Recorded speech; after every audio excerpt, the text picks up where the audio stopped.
नमस्कार दोस्तों, स्वागत है आप सभी का हमारे YouTube चैनल पर। तो आज हम बात करेंगे डीएलएड एडमिशन 2025 लेटेस्ट अपडेट के बारे में। तो आज हमारी तारीख हो चुकी है 28 अगस्त 2025। आज की ब्रेकिंग न्यूज हम इस वीडियो में देखने वाले हैं।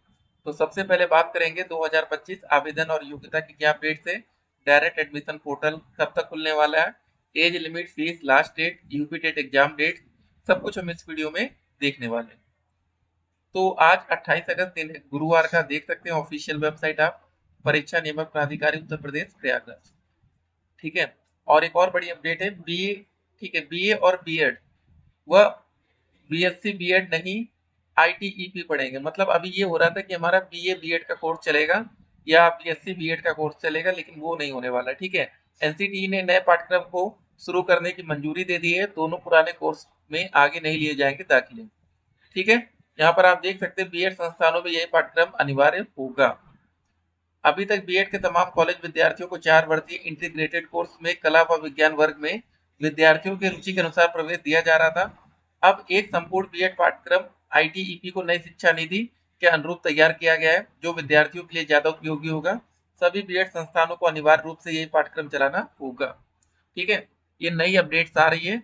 तो जो बच्चे अगले शैक्षिक सत्र में 2026 और 27 में एडमिशन लेंगे, आईटीईपी पाठ्यक्रम में सभी बीएड कोर्स चला रहे कॉलेजों को चलाना होगा। ठीक है, आप यहाँ पर देख सकते हैं। बाकी जो भी अपडेट्स आएंगे, अपडेट हम आप तक पहुंचाते रहेंगे। शिक्षकों के रिक्त पदों के लिए अधियाचना जल्द जाएगी। देख सकते हैं टीआरई 4 क्या अपडेट है। शिक्षा मंत्री सुनील कुमार ने कहा कि टीआरई 4 के तहत शिक्षकों के रिक्त पदों पर नियुक्ति की प्रक्रिया शुरू है। एक सप्ताह में रिक्त पदों पर बहाली के लिए बीपीएससी को अधियाचना भेज दी जाएगी। ठीक है। वे जेडीयू के प्रदेश दफ्तर में पत्रकारों से बात कर रहे थे। उन्होंने कहा कि इसके बाद टीआरई 5 पर नियुक्ति होगी। ठीक है। लेकिन एक और बात इसमें बोला गया था कि सुपर टेट का भी एग्जाम ये लेंगे।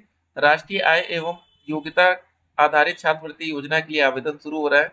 ठीक है। एलटी ग्रेड भर्ती के लिए आवेदन की आखिरी तिथि आज। तो यहाँ पर आप ये भी देख सकते हैं। उसके बाद पेट 6-7 सितंबर को 48 जिलों में होने वाली है। बाकी जो भी अपडेट्स आएंगे, अपडेट हम आप तक पहुंचाएंगे। अभी आप लोग ने, काफी बच्चों ने आप में से पेट का फॉर्म डाला होगा। ठीक है।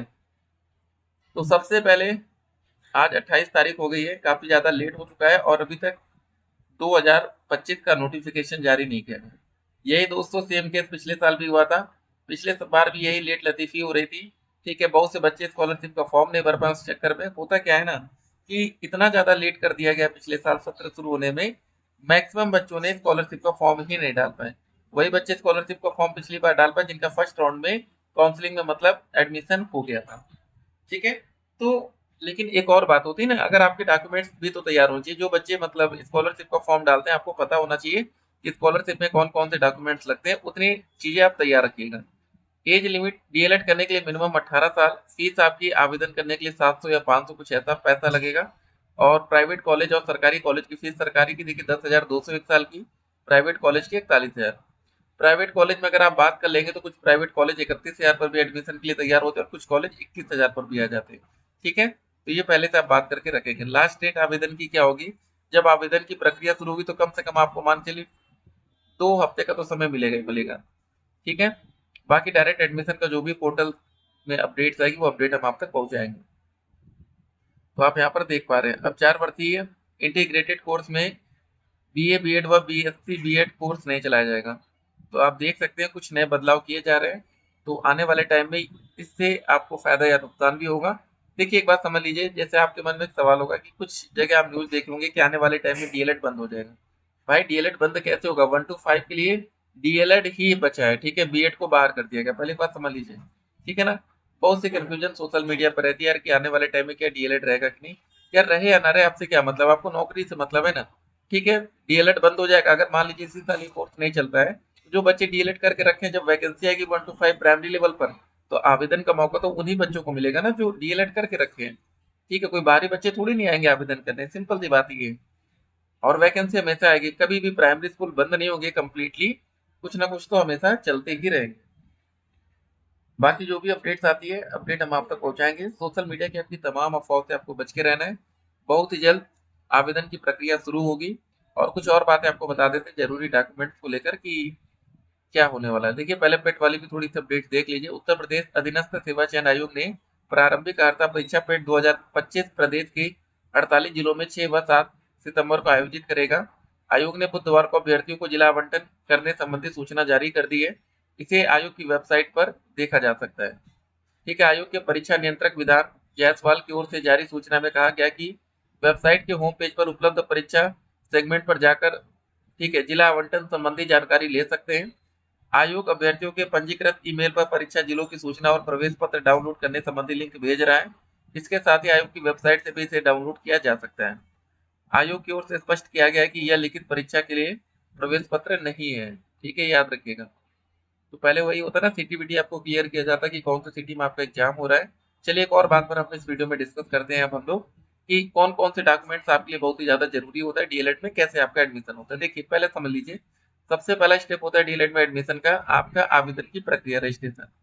ठीक है, जब आप लोग कंप्लीट रजिस्ट्रेशन कर लेंगे तो आपको पता है कि यहाँ पर एंट्रेंस एग्जाम नहीं होता, एंट्रेंस एग्जाम नहीं होता कट्टम कट्टम। तो फिर कैसे होता है, तो हमारा आता है सेकंड नंबर का या थर्ड नंबर पर, ये आपका आता है मेरिट। मेरिट के आधार पर आपकी रैंक लिस्ट जारी की जाती है। मान लीजिए आपकी रैंक आ गई 10,000। ठीक है, 10,000, तो आपको फर्स्ट राउंड की काउंसलिंग में मौका मिलेगा। और काउंसलिंग कराने के लिए पहले आपको एडवांस में 5,000 रुपये सबमिट करना पड़ेगा। आपके मन में एक और सवाल होगा कि सर अगर हमने 5,000 काउंसलिंग में दे दिया और हमारे मन का कॉलेज नहीं मिला तो क्या होगा। तो देखिए यहाँ पर कोई भी पैसा रिफंड नहीं होता। आपके मन का एक कॉलेज नहीं मिला तो आप डीएलएड के किसी भी कॉलेज में ठीक है अनलिमिटेड आप चॉइस फिलिंग कर सकते हैं। आपके रैंक के हिसाब से, आपकी कैटेगरी के हिसाब से आपको सीट अलॉट की जाती है। ठीक है, अगर आपको कोई कॉलेज पसंद नहीं आता तो आप डायरेक्ट एडमिशन तक का वेट करिएगा, वो भी ऑनलाइन ही होता है। ठीक है, तो वहां पर जाकर आप अपने मनपसंद का कॉलेज ले सकते हैं।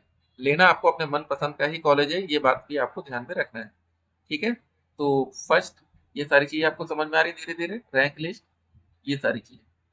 और देखिए जब आप लोग रजिस्ट्रेशन करते हैं तो जो फाइनल उसका प्रिंट आउट होता है, कोई भी रजिस्ट्रेशन करते हैं तो उसका प्रिंट आउट आप लोग डाउनलोड करते हैं ना, इसका डाउनलोड कंपलसरी, इसको आप रखना ही पड़ेगा, मैंडेटरी। क्योंकि इसमें जो आप हाई स्कूल में नंबर डालते हैं 12वीं क्लास में, ग्रेजुएशन में, वो नंबर जब आप उस कॉलेज में एडमिशन लेने जाते हैं या जिसको आप डीवी बोलते हैं, डॉक्यूमेंट वेरिफिकेशन, उस समय दोस्तों वो नंबर चेक होता है कि आपने नंबर ज्यादा तो नहीं डाल दिया। अगर आपने एक भी नंबर ज्यादा डाल दिया तो आपका एडमिशन कैंसिल हो जाता है, फिर उस राउंड में आपको एडमिशन नहीं मिल पाता। ये बात ध्यान रखिए, आप नंबर ज्यादा नहीं कम डाल सकते हैं, कम पर कोई बात नहीं होगा, लेकिन ज्यादा डालेंगे तो दिक्कत में आएगी।